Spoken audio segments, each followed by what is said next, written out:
ہارون صاحب آزاد کشمیر پہ جائیں گے مگر اس سے پہلے جیسے میں نے کہا کہ افغانستان پہ مجھے کچھ اور بھی بات کرنی ہے. ویسے افغانستان آپ کو لگتا بڑا بہادر ہو گیا؟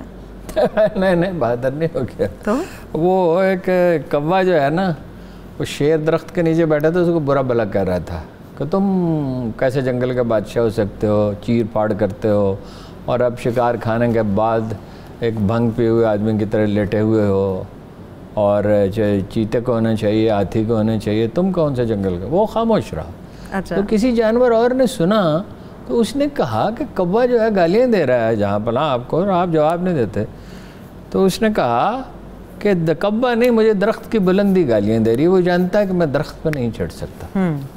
پاکستان کی لیمیٹیشنز ہیں, حالات خراب ہیں, اقتصادی حالات خراب ہیں, ہم ایک بڑے بحران سے گزر رہے ہیں. انڈیا جو تلا ہوا ہے, انڈیا میں امریکہ اتنا دباؤ ہے شدید جس کی کوئی حد نہیں ہے ان حالات میں بھی, تو اس سے فائدہ اٹھا رہا ہے. ایک پہلو یہ ہے, ایک پہلو یہ کہ فرسٹریشن بہت ہے افغانستان میں. عمران خان نے کل بڑی ایک اہم بات کہی تھی کہ جو ملک دوسروں پہ انحصار کرتا ہے اس کی کون سنتا ہے. ہم نے اپنی ساری اکانومی جو ہے وہ امدادی پروگراموں پہ رکھی. پہلے تو امریکہ ہی تھا, پھر یہ کہ افغانستان کی دونوں جنگوں میں, پھر یہ کہ اب چین کی طرف مائل ہو گئے. اپنے قدموں پہ کھڑا ہونا پڑتا ہے, اس کے بغیر نہیں ہو سکتا. قوم اس طرح سے نہیں چلتی. ہارون صاحب, امریکہ کے حوالے سے جو رشیا نے ایک غیر اور ملائیشیا اپنے قدموں پہ کھڑا ہو سکتا ہے جس کی کوئی $200-400 فی کس آمدن تھی, جہاں ربڑ ہے اور پام آئل اور کیا ہے وہاں قدرتی وسائل, مگر انہوں نے ٹیکنالوجی میں کام کیا نا.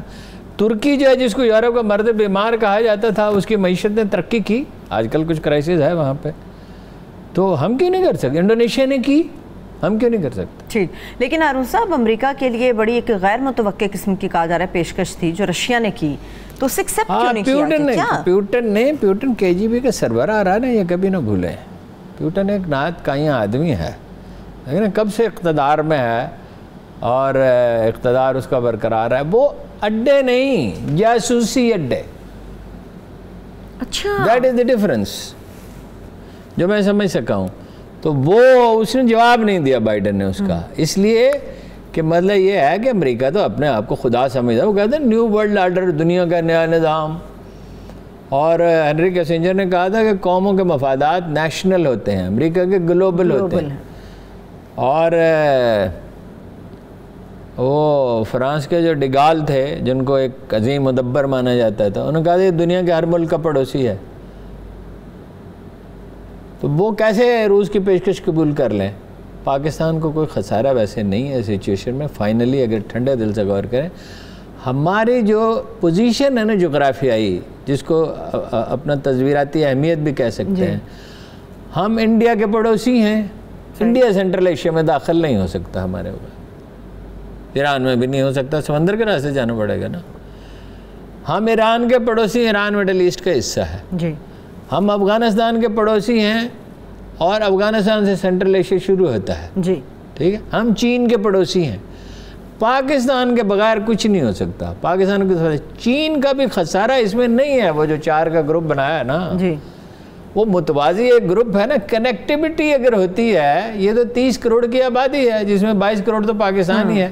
قازقستان آبادی کے لحاظ سے سب سے بڑا ملک ہے سینٹرل ایشیا کا, ٹھیک ہے, افغانستان ہے. چین کو اس سے نقصان نہیں پہنچے گا. خسارے میں جا رہا ہے امریکہ, ہر جگہ وہ پھنس رہا ہے, کہیں اسے راستہ نہیں مل رہا. دیکھو وہ بھاگے نا, خوف سے بھاگے نا, ناکام ہو کے بھاگے, لاشیں اٹھا کے بھاگے. ٹھیک ہے. قرآن کریم کیا ارشاد کرتا ہے, ہم کسی قوم کو اس وقت پکڑتے ہیں جب اسے اپنی معیشت پہ ناز ہو جاتا ہے. جب یہ کرونا ہوا تو پروفیسر احمد رفیق اختر نے کہا یہ بیماری نہیں ہے, یہ وائرس نہیں ہے, دنیا بدلنے والی ہے, ایک دوسری دنیا طلوع ہو جائے گی, یہ قدرت کا نظام ہے. صحیح. تو امریکہ کا پلان کیا ہے ہارون صاحب؟ جو کچھ بھی وہ سوچ رہا ہے پاکستان کے لیے کتنا نقصان دہ یا پھر فائدہ مند ہوگا؟ نہیں, امریکہ جو بھی سوچے, پاکستان ایران کو دیکھیں نا, ہم ایران سے گیس لے سکتے ہیں. وہ گیس کا مسئلہ آئے گا $3 پہ اور $13 پہ بک رہی, $3.5 پہ لے سکتے ہیں. ایران پہ دباؤ کیوں ہے؟ کوئی اسرائیل کا مخالف ہے. وہ گریٹر مڈل ایسٹ کا جو ان کا منصوبہ کیا ہے کہ ایران میں بھی, جیسے عربوں نے سرنڈر کر دیا اسرائیل کے سامنے, ایران بھی سرنڈر کر, پاکستان کو غیر مستحکم رکھنا ہے. لیکن معاملات جو ہیں وہ اللہ کے ہاتھ میں ہیں، امریکہ کے ہاتھ میں. امریکہ کے ہاتھ میں جو وہ امریکی سرمایہ کاری سے چین جو ہے وہ سپر پاور بن گیا. اب امریکہ اسے قرض لیتا ہے، یہ قدرت کا نظام ہے. لیکن قدرت کا یہ بھی نظام ہے کہ کوئی قوم جو ہے وہ ایک تو ماضی میں زندہ نہیں رہتی، دنیا بدلتی ہے تو اس کے ساتھ بدلنا چاہیے. آج ٹیکنالوجی کی ضرورت ہے. ایک یہ ہے کہ جہاں سول ادارے مضبوط ہیں، یعنی نظام انصاف نہیں ہے، جہاں پولیس، ایف بی آر، عدلیہ، آپ دیکھتے ہیں عدلیہ کی حالت کیا ہے، اس پہ بات کرتے ہیں. تو اس کے بغیر نہیں آپ ترقی کر سکتے. ایک قوم بنیں گے تو ترقی کر. ٹھیک ہے، چلیے آپ نے عدلیہ کی بھی بات کر دی ہارون صاحب. آزاد کشمیر میں عدلیہ کے بارے میں بھی عمران خان صاحب کے منہ سے سننے کو مل رہا ہے. عمران خان صاحب کا ایک تاثر یہ آ رہا ہے کہ شاید ان کا جلسہ یا ان کے جتنے بھی جلسے وہ اس حد تک کامیاب نہیں ہو رہے جتنے ہونے چاہیے. ان کی سپیچ کتنی امپریسو تھی. نہیں ٹھیک ہے، جلسہ اتنا بڑا نہیں تھا. جیسے جائیں وہ جو ہے نا پی ٹی آئی کی ایک نفسیات ہے، یہ جب سر پہ آ پڑتی ہے اس وقت پلاننگ کرتے ہیں. مریم کے جلسوں میں تو بعد میں مری سے لوگ گئے، مری دریا پار کریں. مری کا جو علاقہ شاید خاقان عباسی کی جو کانسٹیچوئنسی ہے وہاں سے دریا پار کریں تو وہ آزاد کشمیر شروع ہوتا ہے. جی اچھا، پھر دوسرے علاقوں سے بھی وہ لوگ لائے، انہوں نے ایک بڑی مہم چلائی.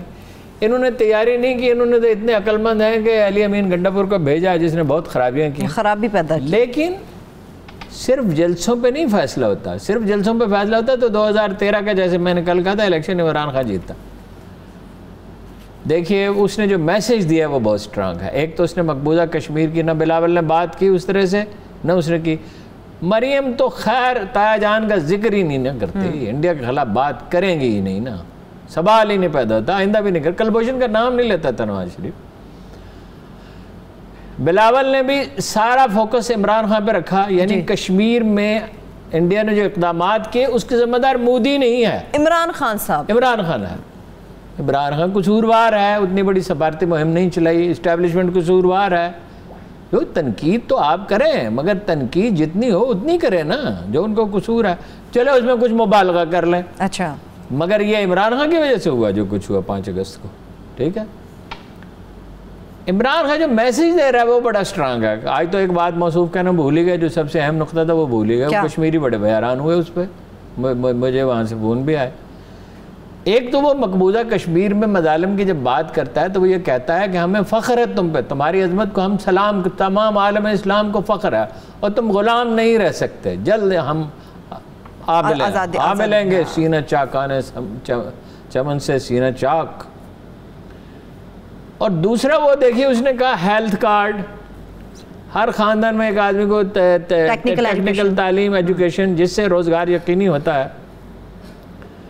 کامیاب پاکستان کے غیر سودی قرضے، کسانوں کے غیر سودی قرضے، آئی ٹی اور نظام ہیلتھ کارڈ. ٹھیک ہے، نظام انصاف تو خیر جب کریں گے تب کریں گے، وہ تو مطلب یہ تو ایک ایسی بات ہے جب تک عمل نہیں کریں گے میں اس پہ یقین نہیں کرتا. باقی چاروں چیزیں پاسبل ہیں، باقی اس نے کی ہیں.